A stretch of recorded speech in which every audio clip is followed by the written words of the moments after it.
Yo, that the intro gave me chills today. Love it. I love that little but the stuff coming in, flying in. It's like we know what we're doing, even though we really don't. We just find some cool programs that really help us out, that kind of stuff. Feel great today, guys. Got the hair. I finally made the haircut appointment. Got in today. Shout out to Rick the barber. Been getting plugs all week. I love that guy out here in Green Bay. Make sure you check him out if you're looking for a nice. If he can make my hair look good and my beard, he'll take care of you, folks. So make sure you stop in, check him out if you are looking for a barber in Green Bay. It is worth your time. He's over here, over by Velp Avenue here in Green Bay, West Side. Speaking of businesses that kick ass, shout out to the folks that make this thing possible. Higher Love is our main show sponsor. Appreciate everything they do for us, for the movement, and just an overall great partner. And they got some great products. If you are anywhere near the UP, they probably have a location. They are all across that thing.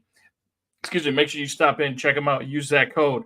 Saves you 15% off. Doesn't matter what you're getting, one-time use. So make it worth your trip. And you'll be going there again because their product and staff is on point. So it's worth a try. Check them out. Let us know what you think. Also, speaking of great product, if you're looking for a product in Wisconsin, they push the boundaries, but it's all legal. But you'll be surprised that this stuff is hemp if you aren't aware of some of the products that are out there. Make sure you check out our friends over here at Ignite Dispensary. When it comes to Wisconsin products, they know what's going on. They will take care of you. Their products do work. And just overall grade A product when it comes to Ignite Dispensary. They are located across Wisconsin. We've got Milwaukee, Spooner, Hayward, Superior, Manitowoc, New Richmond. Just a reminder, tonight's show is pre-recorded. I put in the title, but just so you know, got a few things going on, doing some traveling.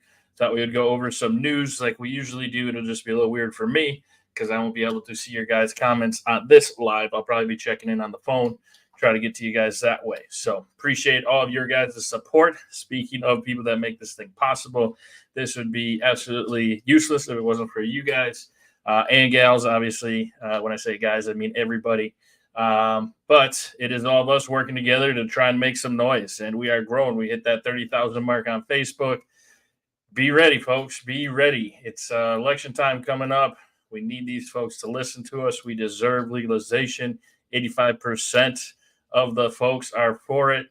The fact that it's not there yet is just mind-boggling, but that's what we're here to do. Is as soon as there's any chance that we're able to move forward, and we keep getting people reaching out, and we're getting the minds together, it's just figuring out what that next step is. So please stay tight, stay with us. This is a marathon, folks. It's been illegal since the old war on the drugs, so it's could take a minute, but we're going to do whatever we can. If you know of any opportunities to make noise, let us know. That's what we're all about, is working together. So appreciate y'all's time. All right. Happy Friday.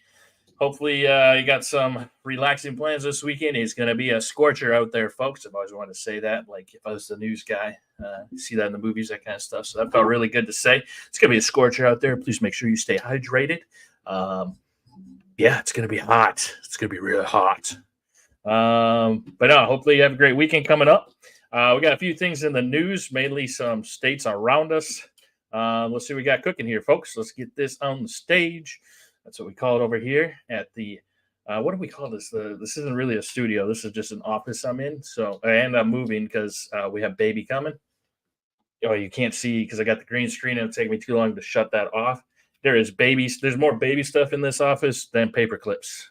And I got a lot of paper clips, but we got lots of baby stuff because we're going to all these rummage sales, trying to get stuff, bartering, picking up free stuff, cleaning the heck out of it. As long as it looks like it's in good shape, it's got to be clean. Like, right, this is my baby, first baby. He's going to be great. Can't wait.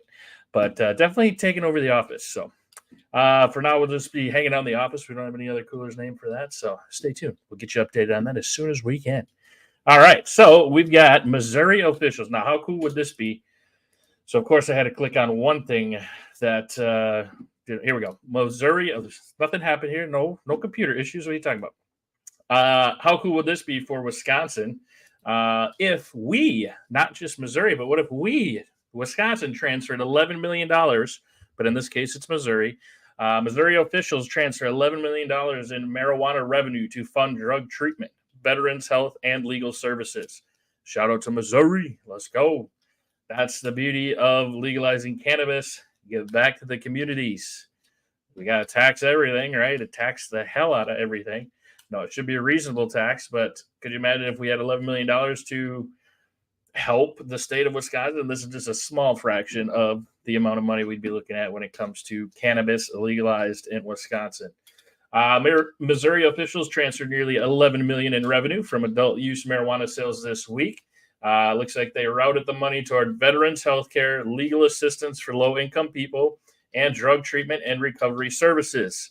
And I would think that's something that every state could use financial aid in. So great to see that they are able to use their sales towards a couple awesome causes. Hopefully, as long as the folks use it where what it's actually appropriated for. It's always hard to follow money. I question that sometimes, but it is going to the alleged great causes. So hopefully that's indeed the case. Looks like the latest transfer was announced on Thursday by Missouri's State Department of Health and Senior Services. The state's voter-approved legalization amendment in 2022 specified that fees and taxes from adult-use cannabis system go to Missouri Veterans Commission, the Missouri State Public Defender, and the DHSS itself. Looks like they've got the three agencies. Each of the three agencies are receiving $3.6 million, so they split it three ways evenly. Interesting and neat to see how they do that. MVC must use the funds exclusively for healthcare and other services by military veterans and their families, while the state public defender must use the money to fund legal assistance for low-income Missourians. Oh, they figured this out.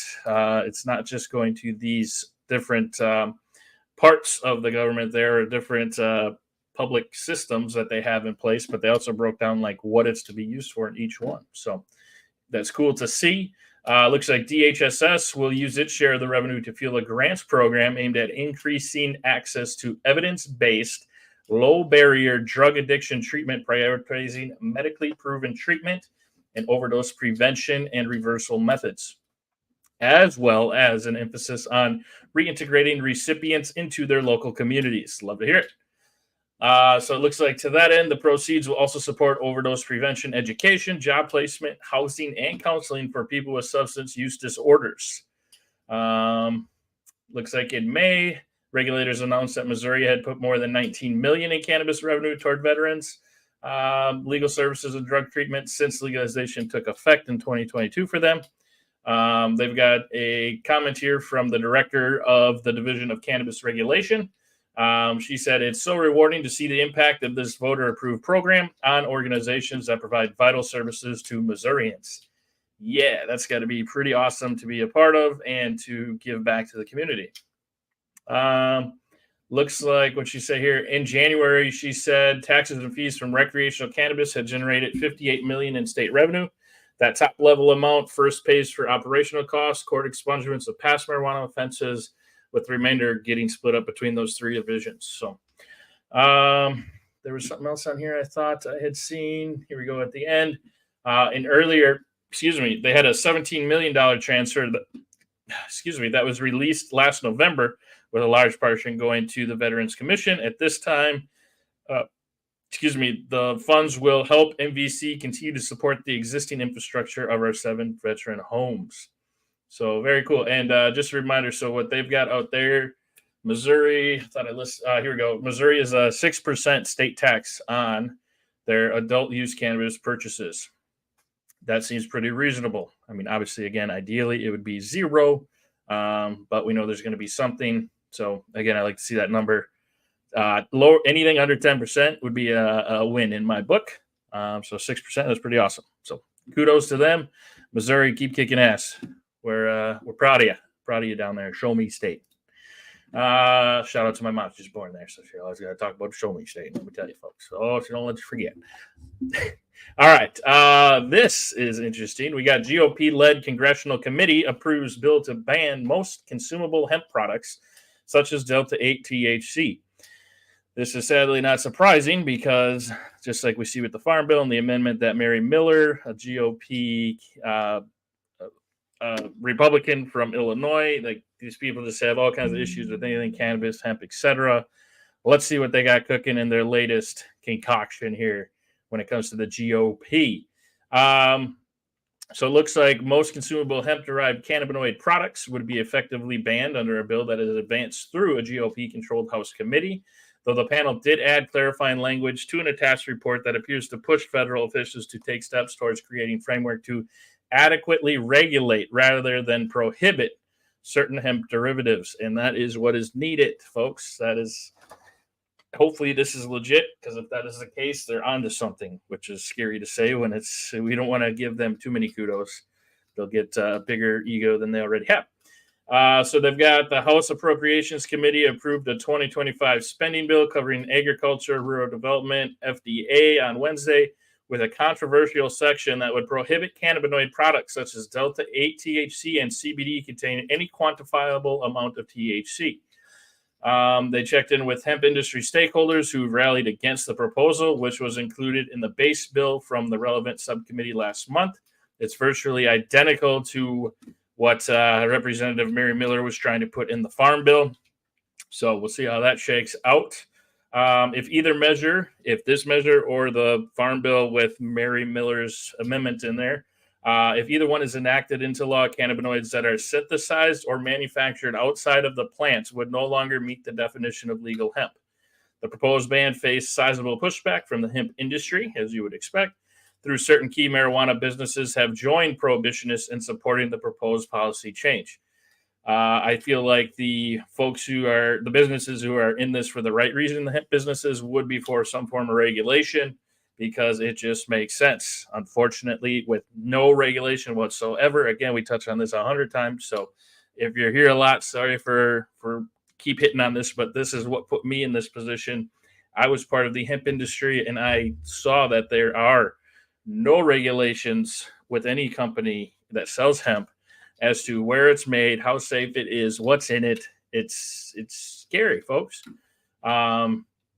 So it looks like they've got one of the representatives told colleagues on Wednesday that he had heard concerns from constituents about the provisions, saying he has upwards of 100 licensed hemp farms in his district.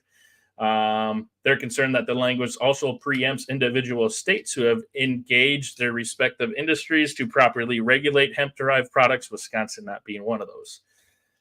So he goes on to say here, I can tell you from experience that maintaining a farm is hard enough nowadays, and we should support all agricultural producers, particularly those who rely upon a redeveloping agricultural market such as hemp.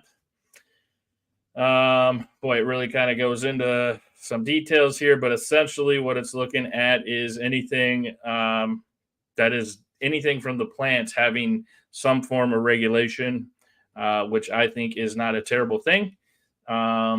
Especially when you look at like how Delta and some of the stuff is made, there's got to be checks and balances. We got to make sure these things are safe, as safe as they can be, and we need to just work together. The businesses need to work together. The group here added that it's encouraging to hear from them that they believe that most players in the hemp space are good actors. The accompanying report language further makes evident that Congress wants FDA to adequately regulate, not ban, any hemp products, even those that are potentially impairing, which there is quite a few of those out there, like THCA, hemp-derived Delta-9, etc. Nothing stronger than hemp that you can grow. Nothing will uptake heavy metals out of soil to clean up brown fields like hemp. Nothing will store carbon pound for pound like hemp. And hemp ends up being a wonderful way to shore up concrete. You probably heard of hempcrete. Hemp can be used in building materials. Yes, it has also has non-ingesting parts to it as well. It's not just the stuff that we get to see as far as like Delta-8 gummies, Delta-9 drinks, that kind of stuff. There's a lot more to hemp and marijuana in its core. So yeah, it looks like they're looking at something here. I want to see. This guy says, as long as marijuana remains scheduled, our communities will face severe penalties for something that is not legal in 30 states. Looks like they checked in with the Congressional Cannabis Caucus. The co-chair said, I urge this committee to not tie the hands of the FDA as they take their first step to remove marijuana from Schedule 1 and begin addressing more than 50 years of failed racially discriminatory marijuana policy. Makes sense. Supporters of the ban have described the language as a fix to a loophole that was created under the 2018 Farm Bill that federally legalized hemp. It just talks into here how at the time they didn't know there's going to be Delta 8 THC, hemp derived Delta 9, so on and so forth. But it looks like hemp industry stakeholders have recognized that there's a need to address legitimate concerns related to the unregulated market that's proliferated since hemp was federally legalized. But the solution they put forward is to enact strategic regulations to ensure product safety and prevent youth access. Again, something I think we could all get behind. Specifically, it would make it so that the USDA, states, and tribal entities would choose to eliminate a policy that prevents people with felony drug convictions in the past 10 years from being licensed to produce industrial hemp. Looks like they must be referencing back to the Farm Bill and some of the amendments that were in there for the one they're trying to pass now. Because, again, since 2018, we have not had an updated draft of the Farm Bill that has passed. So we'll keep an eye on that. But this looks to be separate from the Farm Bill and trying to get hemp under some kind of regulation. You could take this one of two ways. If the Farm Bill was moving along good behind the doors of DC and House committees and this kind of stuff, I would think you wouldn't need to work on this separate thing. So this leads me to believe maybe the Farm Bill is going to take a little longer than expected. Again, no one knows what the politics we're playing. Well, we're not playing, how they play politics. So we'll see how things shake out. We'll keep an eye on that, but we always want to see what the old GOP is up to. So, all right. Here's an interesting article that one of y'all sent me. Thousands of pounds of pot trash removed by helicopter from Bay Area Park. This sounds like a conundrum. Looks like California state parks are littered with the trash of illegal pot operations. 8 years after recreational cannabis was legalized in California, they're stating. But no, they found California state parks with the help of helicopters airlifted 6,000 pounds of trash from illegal cannabis grows across 4 state parks throughout May as part of an ongoing cleanup project. Looks like the state parks spokesperson said the operation was designed to clean old historic grows that have been inactive for years and to stop new grows from being established. That's got to be interesting, flying a helicopter and looking for pot growing. Interesting. Illegal cannabis cultivation remains to be an issue within the state park system, he added. But it looks like the waste removal was the last stage in eradicating illegal cannabis grows. The state parks were, Henry Coe, something Rancho, Coyamaca Rancho, Topanga, and Malibu Creek state parks. More than 12,000 cannabis plants were removed from the 4 sites. Holy shnikes. They had identified more than 400 illegal cannabis cultivation sites on park land and has so far removed 84. Wow, that's a lot of pot. Well, it is Cali, so yeah, I guess you'll have that. The agency said that illegal cannabis cultivation can lead to the introduction of toxic pesticide chemicals and invasive species. And then they're touching just here on how Proposition 64, which legalized recreational use in 2016, required part of cannabis tax revenue to fund the restoration of public land that was affected by illegal cannabis cultivation. So that's good to know that there is a fund to cover that. I guess, right? You got to have some way to pay the bills for the cleanup. And it looks like state parks spent about $75,000 of those cannabis tax funds conducting the spring cleanup operation. Yeah, that's a lot of. I would just wonder, like, how many hours. That sounds like some tedious work. Digging up, kind of helicopter. That I wish I could see a little more as to what they had to do. This does not sound fun or easy, but it is what you got to do as far as getting things in line and cleaning up, especially the state parks, right? All right. And our fourth and final article for today. This is something I've been on for a hot minute. I try to introduce it to just about anyone I know.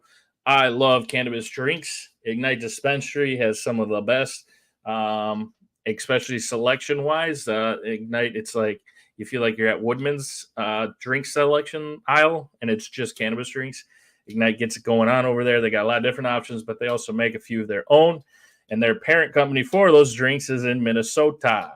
There's a few different things. I won't get too far into it, but Minnesota is a great place to make hemp drinks because of how the law was written in Minnesota. So this is entitled "Weed Drinks Are Everywhere in Minnesota. Other states are now embracing them." The state's market for THC drinks has exploded into nearly $200 million industry over the last 2 years. $200 million. That's a lot of dollars. Call it the Minnesota Weed Miracle. That is the opening line here from Politico.com. State lawmakers, some with no clue what they were doing. Where do we hear that? I feel like just about anything. Sorry, not all politicians. I like some politicians. It's just frustrating to get through to them. Most of them voted with little fanfare 2 years ago to partially legalize cannabis. Many had missed the provision tucked into a massive healthcare policy bill permitting the sale of low-potency hemp-derived beverages. The move seemed inconspicuous given the narrow scope, but the result has stunned the legal weed industry, with the law leading to an explosion in the market for THC beverages, unlike anything seen across the country. They've got practically every liquor store in Minnesota now devotes shelf space to intoxicating cannabis drinks. Struggling craft breweries have embraced the opportunity to create new product lines infused with pot. Even high-end restaurants, hair salons, and the city's iconic rock club, First Avenue, are selling weed drinks powerful enough to get most people stoned. That's great wording. I can't tell you the number of brewery owners who have told me, but for this product, we could have gone out of business. But for this product, we would have gone out of business. That's according to Democratic State Representative Zach Stevenson, a leading voice on cannabis policy discussions, knowing that many breweries were reeling financially from the pandemic. The timing was serendipitous.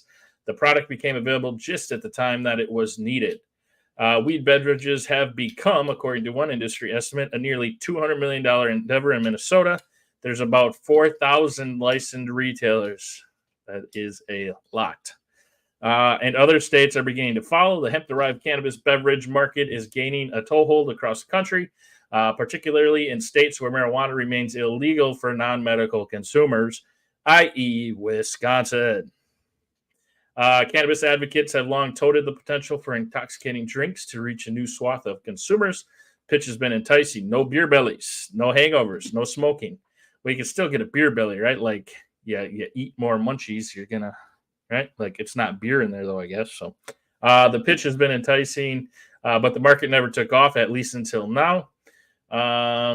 Let's see what we got here. That's in large part because the legal cannabis market has been dominated by high-potency products geared toward high-volume consumers. That scared people who might otherwise test the weed waters, but worried about overindulging. With nothing else to compete with, cannabis drinks found widespread acceptance in Minnesota at lower doses. Gentleman here says that is now validated. This guy is the head of growth at Hemp House, a South Minneapolis retailer that carries more than 200 cannabis beverage products. Jeez. That's a very healthy segment of people who say, I don't need to be completely cross-eyed every single night. I just need something to take the edge off. So yeah, basically they're looking at now the big question, how much will that cannibalize the hemp beverage market when it comes to the state starting with their adult rec program next year? Will that cancel this out? What's going to happen there? But it looks like they are working with lawmakers that have stumbled into legalizing intoxicating cannabis beverages. But in the ensuing 2 years, they put public health guardrails around the program and followed the fledgling market to grow. So Minnesota was originally 5 milligrams per serving and 50 milligrams per package, but that's been tweaked so that any single can or bottle cannot contain more than 2 servings or 10 milligrams of THC. This year, lawmakers made more adjustments designed to facilitate consumption in bars, restaurants, and other licensed venues. They scrapped a law slated to take effect this month that would have prohibited selling someone an alcoholic beverage and a THC drink within 5 hours of each other and legalized cannabis beverages on tap. Gentleman says, it has been a priority of mine and my colleagues in the legislature to do things to try and give it space to continue to grow. We are cognizant of the fact that we are leaders in this space. Yes, y'all are. And if you could help us out, we'd appreciate it. Oh, this is cool. They got a couple pictures of how that bar they were talking about with the 200 different drinks. It's pretty cool how they got you can see what they have available for selections. It's pretty slick. It's very, very cool. What's the name of this place? Hemp. It was Hemp something. I forget the name here.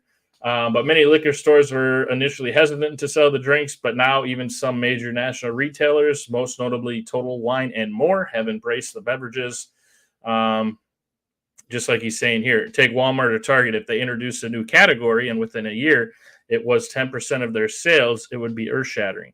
And that's what's happening for some of these places. So pretty cool to see. Again, if you haven't got a chance to try out a drink, I highly recommend it. Let me know where you're at. Send me a message. We'll try to help you find a brand that we trust. There's a lot of good ones out there. Sensi, available at quite a few festivals. Woodman's has Honeybee Cannabis, and then a lot of the shops as well. So like Ignite Dispensary, so on and so forth. There are a lot of great drinks out there, and they are slick. I love them. It's super easy to dose, very consistent, and they taste great. So yeah, it'll be interesting to see. But in Minnesota, the industry faces a different risk. Again, the looming advent of a full-scale recreational weed market with the first adult use dispensary expected to open next year. So we'll have to see what they run into next. But as of right now, we should take advantage of what we got, which is these awesome hemp drinks are readily available in just about every state, especially Wisconsin as well. So keep an eye out for that. Give them a check out. Appreciate everybody swinging by. Again, apologize we weren't live with you tonight. Enjoy your weekend. Relax. Let me know if you got any new products that you're enjoying. I'm always looking to venture out and try different things. So hopefully everyone has a kick-ass weekend. Enjoy. Hey, if you haven't checked out The Death of Slim Shady, download that thing, Spotify that thing, whatever. I stayed up, and I'm glad I did. Shady's back. Little plug there just for M, if you're listening. Slim, I got you.